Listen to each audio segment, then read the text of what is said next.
Hey, this is Dr. Farhan Khawaja. In this talk, I want to discuss how visual input is converted into the representation of signals in the visual cortex in the back of the brain.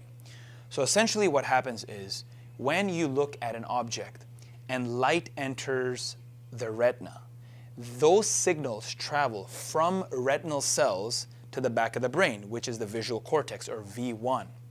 Now, let's kind of break this down before we talk about what happens in V1. When light enters the cornea and travels to the back in retinal cells, there are many different types of cells in the retina. And the first cell that is hit by this photon, or this particle of light, is the photoreceptor. It receives that photon. There are two types of photoreceptors, rods and cones. Rods are associated with black, cones are associated with color, okay? So when you see color, cones are the ones that are mostly representing as well as processing those signals, and when you are in darkness, when you're standing in dark or in the middle of the night, you're walking around, that is when your rods are processing the visual input. And then eventually, the retinal ganglion cells are the ones that receive this information, which process this information and relay it to the visual cortex in the back of the brain. So once the signals travel to the back of the brain, to V1, that is where different parts of the visual scene are dissected and processed. So as I'm looking at this camera, or as you are looking around where you're sitting, you will see a complex array of information in your environment.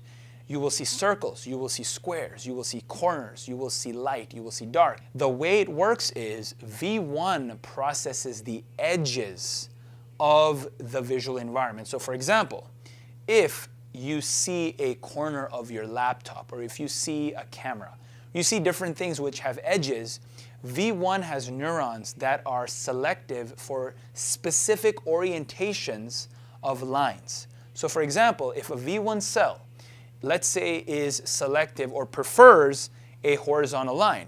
So if I was recording from a brain of a human or an animal, and I was waving in front of that animal a line or a bar, the cell would essentially fire when this line hits the receptive field of that cell. The receptive field is the visual location which that cell corresponds to. So for example, let's say the visual location is here, and this is the orientation that the cell prefers. So if I was to move the bar like this, it would go brr, brr, brr, brr. It is doing that because, and this brr sound is the action potential, or the spiking activity of this cell. It is when the cell is active. We know that this type of activity is going on in V1, which is selective for the orientation of edges, okay?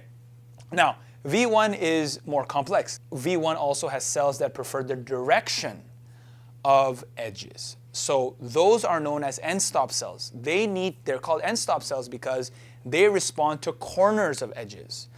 You will only be able to tell where an edge is going, which direction it's going in, when you can see its corner. Because obviously, if you can't see its corner, let's say you can see the edge, if it's going a certain way, because of the aperture problem, because the line is lying above an aperture, you will not be able to know where exactly the true direction of that line is. So end-stop cells, or direction selective cells in V1, in the primary visual cortex, are selective for those corners and are able to actually detect the direction of these edges.